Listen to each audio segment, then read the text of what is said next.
Hello students, कैसे हैं आप लोग। अभी जो टॉपिक हम स्टार्ट करने वाले हैं वो है आपका law of conservation of momentum. तो law of conservation of momentum ये हमारा लास्ट टॉपिक है। इसमें या कि law of conservation of momentum होता क्या है।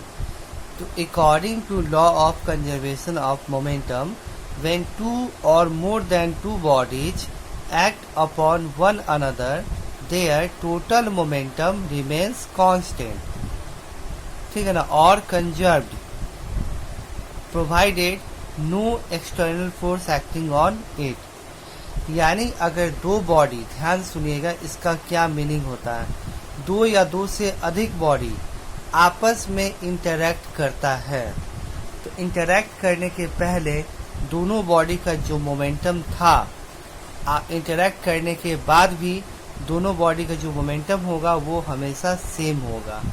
यानी मोमेंटम का लॉस इंटरैक्शन में नहीं होता है। अब ये बात आपको समझ में नहीं आया होगा कि हम क्या बोल रहे हैं, तो एक हम एग्जाम्पल से आपको समझाते हैं। देखिए, मान लेते हैं कि ये एक कार है, ये आपका कार है, इस कार का नाम है ए, और एक दूसरा कार है उसका नाम है बी। इस कार का मास आपको है, ये कार ए का मास है, आपको मानते हैं क्या, एम ए, और इसका इनिशियल वेलोसिटी है यू ए। इस कार बी का मास है आपका एम बी, और इनिशियल वेलोसिटी है यू बी। ठीक है, यानी ये कार जो ए जो होता है इस ओर जा रहा है, और कार बी भी इस ओर जा रहा है, यानी दोनों सेम डायरेक्शन में मूव कर रहा है। ठीक है, कार ए और बी दोनों सेम डायरेक्शन में मूव कर रहा है। कार ए का स्पीड है यू ए, कार बी का स्पीड है यू बी, कार ए का मास है एम ए, कार बी का मास है एम बी। ठीक है, तो यहाँ पे आपको इस दोनों बॉडी का टोटल मोमेंटम क्या होगा, हम देखिए जो भी बॉडी का जो ऑब्जर्वेशन करते हैं, ठीक है ना, उस दोनों बॉडी का मोमेंटम को हम ऐड करते हैं। इस दोनों बॉडी का इनिशियली मोमेंटम क्या था, तो initial P for momentum, I for initial. तो पहले इसका मोमेंटम ऑफ PA और plus momentum of PB। Initial momentum दोनों का क्या था, दोनों को ऐड करेंगे हम, तो वो इनिशियल मोमेंटम कहेगा। मोमेंटम ऑफ A को PA बोलेंगे, मोमेंटम ऑफ B को PB बोलेंगे। ठीक है, तो यहाँ पे ये क्या होगा, मोमेंटम ऑफ A का वैल्यू क्या होगा, मास, मोमेंटम बराबर जानते हैं ऑलरेडी पढ़े, मास इंटू वेलोसिटी। तो पी मोमेंटम इसका मास है एम ए, और वेलोसिटी है U A, M A into U A, plus है तो प्लस हम दे दिए। अब इसका बी का momentum M B into U B, ये बी का मोमेंटम हो गया।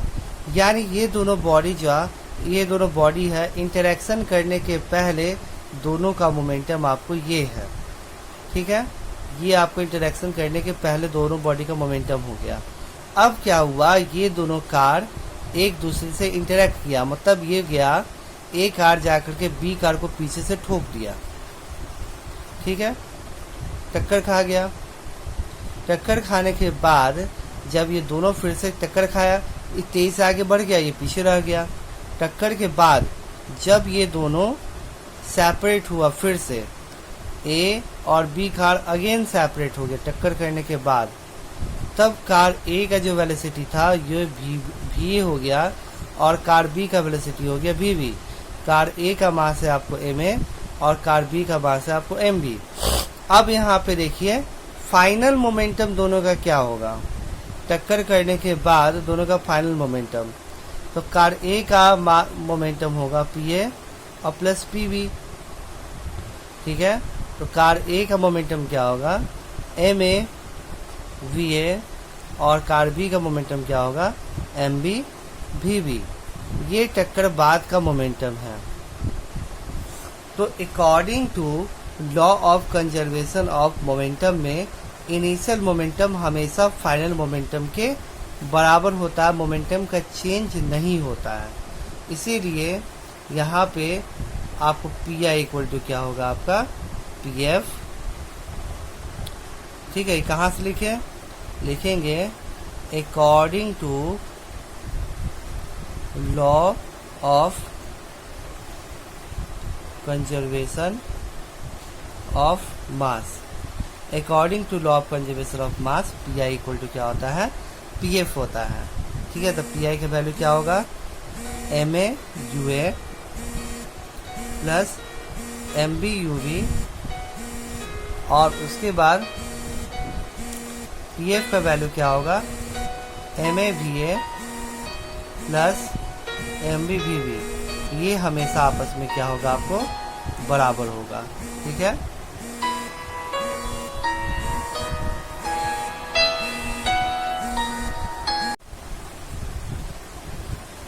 ठीक है, यानी इस बात को आप समझिए। तो ये आपको समझ में आया होगा। इस बात को समझिए कि कहीं पे भी जो मोमेंटम होता है, ठीक है ना, आपको कोई भी दो बॉडी है, इस दोनों बॉडी का मोमेंटम जो होता है इंटरैक्शन के पहले, यहाँ देखिए ये दोनों इंटरैक्ट कर रहा है, यहाँ पे इंटरैक्ट कर रहा है। इंटरैक्शन के पहले जो मोमेंटम होगा, इंटरैक्ट करने के बाद जो मोमेंटम होगा, इस दोनों बॉडी का मोमेंटम इंटरैक्शन के पहले जो टोटल मोमेंटम होगा वो, और इंटरैक्शन के बाद जो टोटल मोमेंटम होगा वो दोनों का वैल्यू आपस में बराबर होगा। यानी पी आई हमेशा पी एफ के बराबर होगा। कब होगा, जब कोई भी एक्सटर्नल फोर्स इसके ऊपर में अप्लाई नहीं हो रहा हो। एक्सटर्नल फोर्स, ठीक है ना, जो बाहरी फोर्स इसके ऊपर लगता है उसको बोलते हैं क्या, एक्सटर्नल फोर्स। तो कोई भी एक्सटर्नल फोर्स पर अप्लाई नहीं हो रहा हो तो पी आई इक्वल टू होगा क्या, आपका पी एफ के बराबर होगा। ठीक है, इसको हम बोलते हैं क्या, लॉ ऑफ कंजर्वेशन ऑफ मास। एक तरह से हम एग्जाम्पल प्रैक्टिकल दिखाते हैं। जैसे कि देखिए ये कार है, इसका मास है 1 kg, इसका वेलोसिटी है 2 मीटर पर सेकेंड। एक कार है, इसका वेलोसिटी, इसका मास है 2 kg और इसका वेलोसिटी है 2 मीटर पर सेकेंड। तो दोनों का इनिशियल मोमेंटम क्या होगा बताइए। इनिशियल मोमेंटम मास इंटू इसका ए का, ये ए कार है, बी कार है, ए कार का मोमेंटम में क्या होगा, मास इंटू वेलोसिटी। मास है 1 इंटू 2, मास 1 है, वेलोसिटी 2 है, तो 1 इंटू 2 प्लस इसका क्या होगा, मास भी 2, वेलोसिटी भी 2। इनिशियल मोमेंटम क्या होगा आपका 3 और इसका हो जाएगा 4, यानी 7 होगा। यानी इस दोनों कार का इनिशियल मोमेंटम क्या हो जाएगा 4। देखिए वेलोसिटी सेम ले लिए हैं तो ये इसे टकराएगा ही नहीं। इसका वेलोसिटी 3 ले लेते हैं, तब ना ये ज़्यादा स्पीड में चलेगा तो इसको टक्कर मारेगा, तो इसको 3 कर देते हैं। तो ये 3 हो गया आपको, ये 3 प्लस ये हो जाएगा आपको 7। ठीक है, 3 इंटू 2 ये 7 हो गया। तो ये हो गया। अब देखिए ये ज़्यादा स्पीड में चल रहा है, इसका 3 मीटर पर सेकेंड, इसका 2 मीटर पर सेकेंड। ये जाके ठोकेगा इसको, ये जाकर के इससे टकरा गया।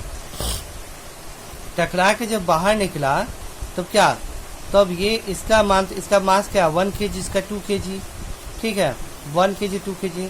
इसका स्पीड हो गया, आपको मान लेते हैं इसका स्पीड अब हो गया 3 मीटर पर सेकेंड और इसका स्पीड हो गया 1 मीटर पर सेकेंड। तो अब फाइनल मोमेंटम क्या होगा, मास इंटू वेलोसिटी। मास इसका 1 और वेलोसिटी है क्या 1, इसका मास है 2 और वेलोसिटी क्या आपको 3, यानी 1 और ये 6, फिर क्या हो गया आपका 7। यानी यहाँ देखिए 7 है और यहाँ भी क्या है आपको 7 है। तो देखिए यहाँ पे दोनों ही केस में आपको इंटरेक्शन के बाद दोनों का मोमेंटम जो होता है यहाँ 7 है और यहाँ पे 7 है, दोनों का सेम है। यानी इसका मोमेंटम बिफोर कोलिजन क्या था आपको 7। कोलिजन मतलब टक्कर, ये दोनों कोलिजन हुआ, कोलिजन का मतलब टक्कर।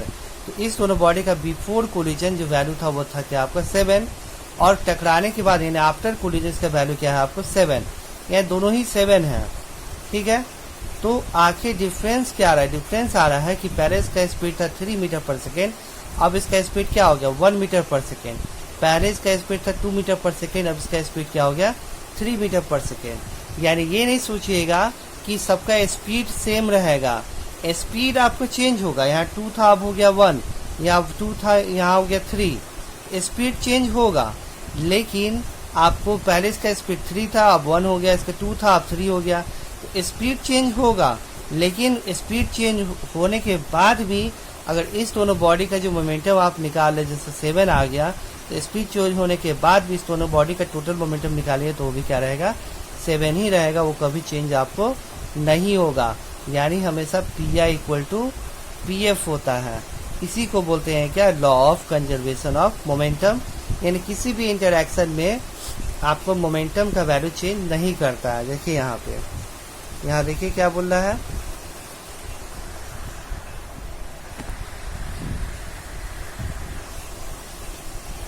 देखिए यहाँ क्या बोल रहा है, when two bodies act upon one another their total momentum remains constant। जब दो बॉडी एक दूसरे से इंटरेक्ट करता है तो टोटल मोमेंटम इसका क्या रहता है, कांस्टेंट रहता है। कंजर्व कब, जब no external force are acting, जब कोई भी एक्सटर्नल फोर्स के ऊपर एक्ट नहीं हो रहा हो। तो finally P I P F के हमेशा बराबर होता है।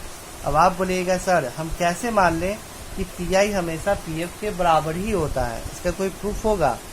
तो हाँ, कंजर्वेशन ऑफ मोमेंटम का प्रूफ होता है।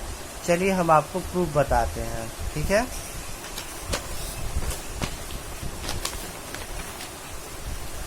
तो अभी हम जा रहे हैं प्रूफ करने, ये to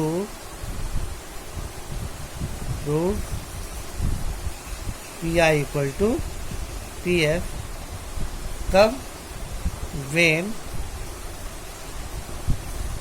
F external equal to 0। ठीक है, तो अभी हम जा रहे हैं इसको करने, P I equal to P F होता है कब, जब कोई भी एक्सटर्नल फोर्स किसके बराबर होता है, आपको 0 के बराबर होता है। ठीक है, इस बात को हम यहाँ पे देखने जा रहे हैं कि पी आई और पी एफ के बराबर होता है जब कोई भी एक्सटर्नल फोर्स आपको 0 के बराबर होता है। ठीक है, आइए देखते हैं हम लोग। मान लेते हैं कि एक कार है, एक कार ए है, ठीक है, कार ए है, इसका मास आपको जो होता है एम ए है। कार बी है, इसका मास है आपको एम बी, इसका इनिशियल वेलोसिटी यू है, इसका इनिशियल वेलोसिटी यू बी। ठीक है, तो दोनों बॉडी का, दोनों कार का इनिशियल मोमेंटम क्या होगा, एम ए और plus M B U B. अब ये दोनों इंटरेक्ट करेगा, यहाँ पे ये कार दोनों इंटरेक्ट करेगा यहाँ पे, और सब सेपरेट होगा। इसका मास तो एम ए रहेगा, लेकिन वेलोसिटी हो जाएगा वी ए, इसका मास हो जाएगा एम बी और वेलोसिटी हो जाएगा क्या, वी बी। तो अब इसका फाइनल मोमेंटम क्या होगा, M A V A plus M B V B. ठीक है, तो पी एफ इक्वल टू होता है क्या, पी आई। तो finally M A V A plus M B V B equal to M A U A plus M B U B. इस बात को हम लोग को प्रूफ करना है। ठीक है, तो ये आपको यहाँ पे ये इस चीज़ में हमको ये चीज़ प्रूफ करना है। आइए अब हम प्रूफ देखते हैं कि आखिर हम ऐसे इक्वेशन क्यों लिखे। तो देखिए,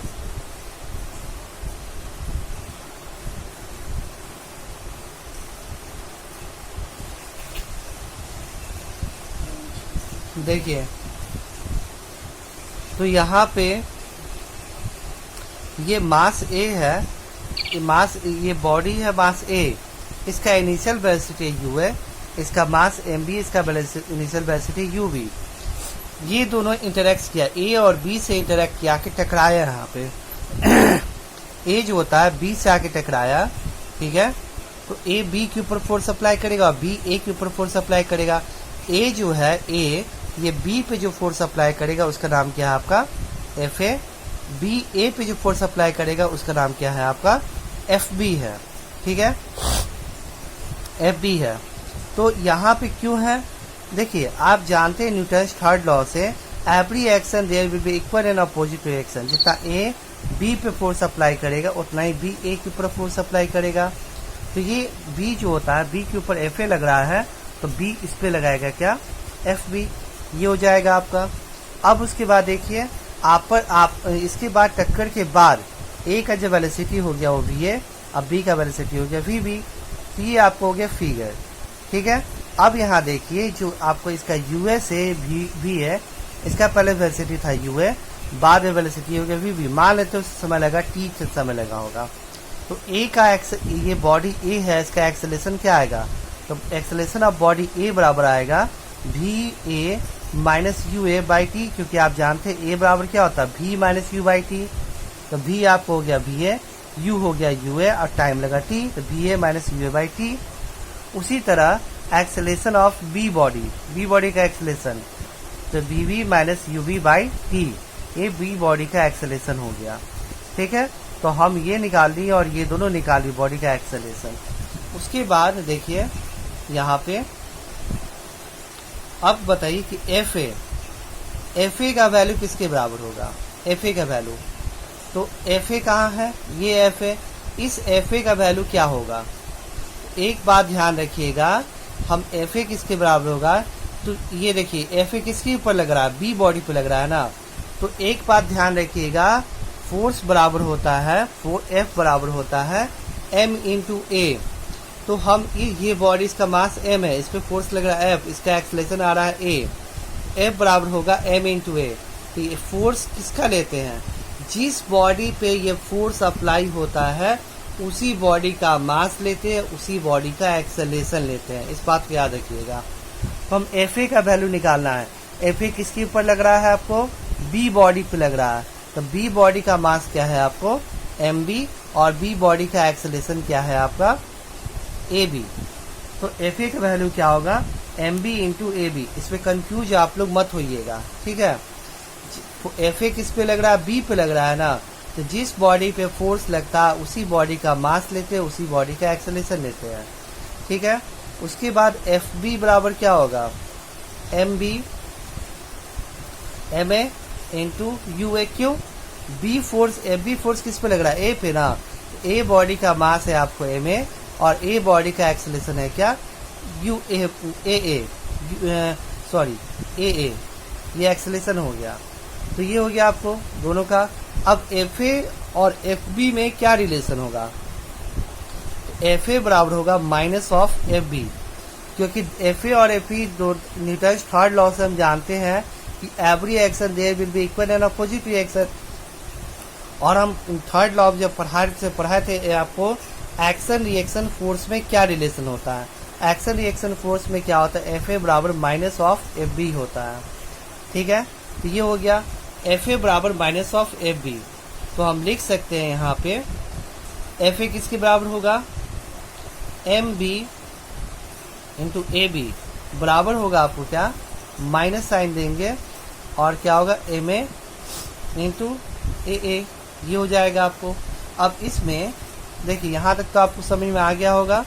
अब इसमें हम क्या करेंगे, आपको इस A acceleration of B, acceleration of A का वैल्यू को पता है, एक्सेलेरेशन ऑफ बी बराबर क्या होता है V B minus U B by T, acceleration of A बराबर होता है V A minus U A by T, दोनों वैल्यू यहाँ पुट करेंगे तो एम बी और क्या होगा V V minus U B by T equal to minus M A, और यहाँ पे क्या होगा वी बी ए का acceleration V A minus U A by T, ये हो जाएगा आपका। अब यहाँ देखिए टी से ये टी कट जाएगा, टी से टी कटने के बाद आपको आएगा क्या M B V B minus U B equal to minus M A V A minus U A, ये वैल्यू आएगा। अब मल्टीप्लाई कर देते हैं M B V B minus M B U B बराबर हो गया माइनस साइन है तो plus minus minus M A V A और minus minus plus M A U ए। अब क्या करते हैं बी वाले को एक तरफ यू वाले को एक तरफ, इसको उधर ले आएंगे इसको उधर ले आएंगे, M B V B plus M A V A बराबर हो जाए, इसको उधर लाएंगे M A U A plus M B U B. तो ये देखिए हमारा प्रूफ हो गया। ये इनिशियल मोमेंटम था और ये क्या था, फाइनल। इसको क्या बोले, ये फाइनल मोमेंटम। ये हो गया पी एफ, ये किसके बराबर होगा, पी एफ हम निकाले थे ना, यहाँ देखिए ये पी एफ है आगे इसके बराबर, और ये क्या है, पी आई, ये पी आई। इसका मतलब क्या होता है कि इनिशियल मोमेंटम फाइनल मोमेंटम के बराबर होता है। ये हमारा प्रूफ हो गया। चलिए थैंक यू। अब अगले क्लास में हम आपको बताएंगे न्यूमेरिकल कैसे सॉल्व करना है। चलिए थैंक यू।